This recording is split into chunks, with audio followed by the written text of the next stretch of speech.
At the time this video goes up, Riverdale will be on the verge of completing its 6th season. The next episode will air on July 10th, 2022, and seems to be hampered by the fact that, thanks to the season's major villain, Percival Pickens, both the two best-known characters on the show, Archie Andrews and Jughead Jones, are currently dead. And the end of the previous episode implied that Sabrina Spellman of Chilling Adventures of Sabrina would be appearing in the finale to help resurrect both characters. To those of us who have been watching Riverdale, this makes perfect sense, given that the first 5 episodes of the season, under the alternate universe story arc title of Rivervale, acted as foreshadowing for nearly everything that's happened this season, including Sabrina's appearance. And yet, every time some news outlet online reports on the latest bonkers plot twist of the show, the response from people who haven't been watching is always the same. When did the show go off the rails? The answer is, Riverdale was never on the rails, because the comics the show is based on have gone off the rails plenty of times. Which is actually something else that is still coming up after all this time.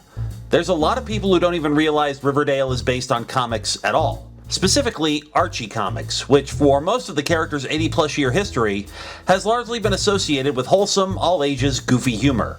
And still is, actually. Check out the newsstands at Barnes & Noble or your local supermarket sometime. Odds are you're going to find that there's an Archie digest or two available for sale. But we're not going to talk specifically about the history of Archie comics. At least not right now. Instead, we're going to look at why Riverdale's inherent goofiness is actually not as out of left field as you may think. Before we go any farther, let me make one thing perfectly clear. Riverdale is complete trash.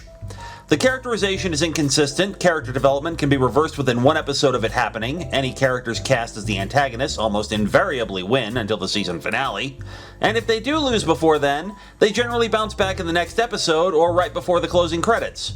The show relies on melodrama, weirdness, narrative convenience, and yes, tons and tons of shipping fodder to keep those who watch hooked.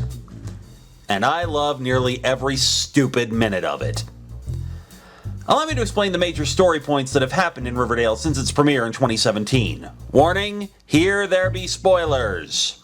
Jason Blossom was murdered by his wealthy father to cover up the fact that the family fortune wasn't from maple syrup, but from illicit drug. A serial killer calling himself the Black Hood starts killing sinners in Riverdale before being revealed to be Betty Cooper's father.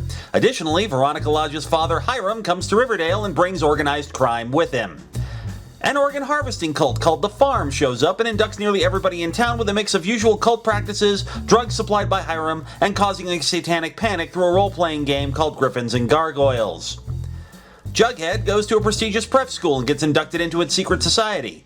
After a teacher leaps to his death, he and Betty start investigating, and what they find lead to the gang faking Jughead's death to expose the truth.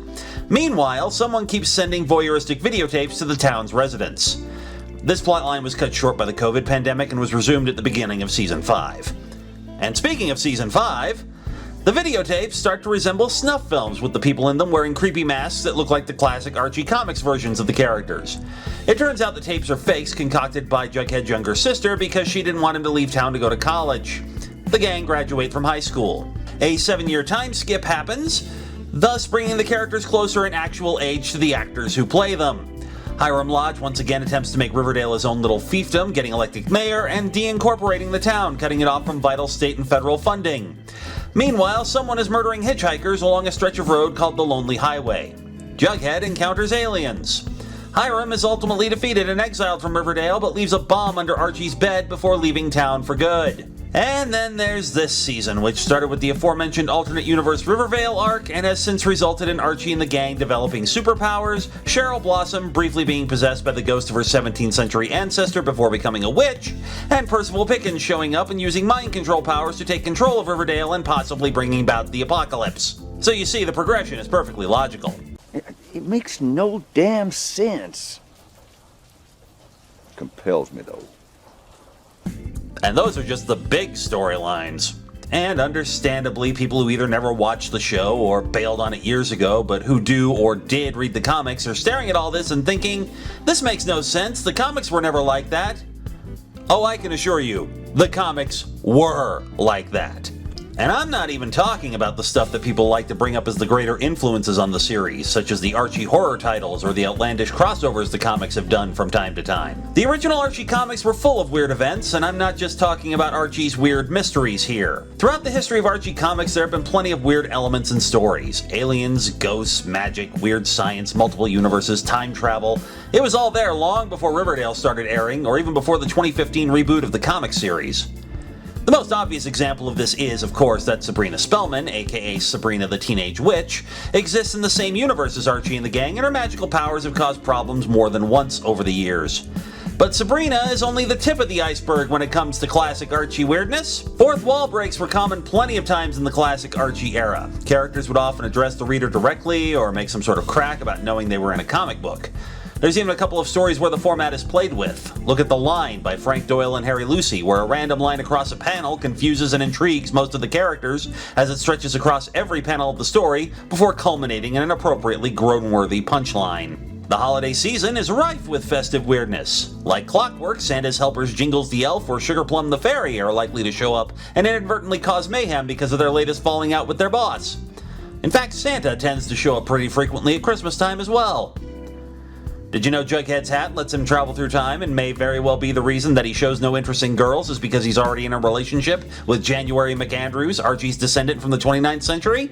It happened. In fact, Jughead had a short-lived series in the 90s about it, and even more recently, a 2021 miniseries devoted to that same concept. But even without separate series, if you want weirdness, look no further than the inventions of resident teen genius Dilton Doily. No matter what he invents, Archie and the gang will find some way to exploit it for maximum weirdness and comedy. From invisible paint to out-of-control robots and everything in between. Betty and Veronica get a pet sea monster? Yeah, that happened. Civic-minded Archie saves an old house from destruction, only for it to be revealed to be haunted by the ghost of an 18th century sorcerer? That happened too. Archie and Reggie discover a vast undersea kingdom and narrowly avoid being eaten by a giant clam? There you go. Even the arguably most realistically grounded Archie comic series, the second volume of Life with Archie, aka The Married Life, which ran from 2010 to 2014, has its premise based on a fantastical element. The original story the series spun off from, Will You Marry Me, originally published in Archie numbers 600 to 606, began with Archie walking on memory lane in Riverdale and into the Yellow Woods, where the lane divided in two. Through those issues, we see what happens as Archie follows both paths into two possible futures, one where he marries Veronica, and another where he marries Betty. The Married Life took this concept even further, and while for the most part the series focused more on Archie and the gang dealing with the perils of adulthood, the first half of the series culminated in the revelation that, yes, Veronica, there is an Archie multiverse, and pretty much the Archies from both timelines helped keep a darker Dilton Doily from accidentally destroying all of reality.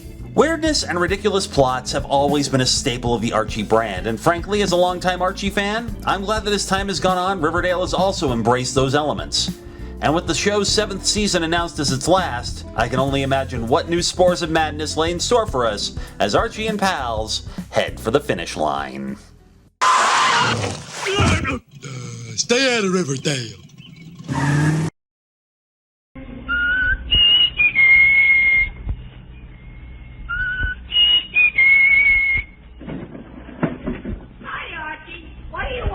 Come on out right away, Jughead. It's a matter of life or death. Relax, Archie. Relax. Yes, here he is again. The youngster for millions of readers of Archie Comics magazine know and love so well. Brought to you by Swift & Company, makers of Swift Premium Franks and Swift Brookfield Sausage. Archie Andrews and all his gang.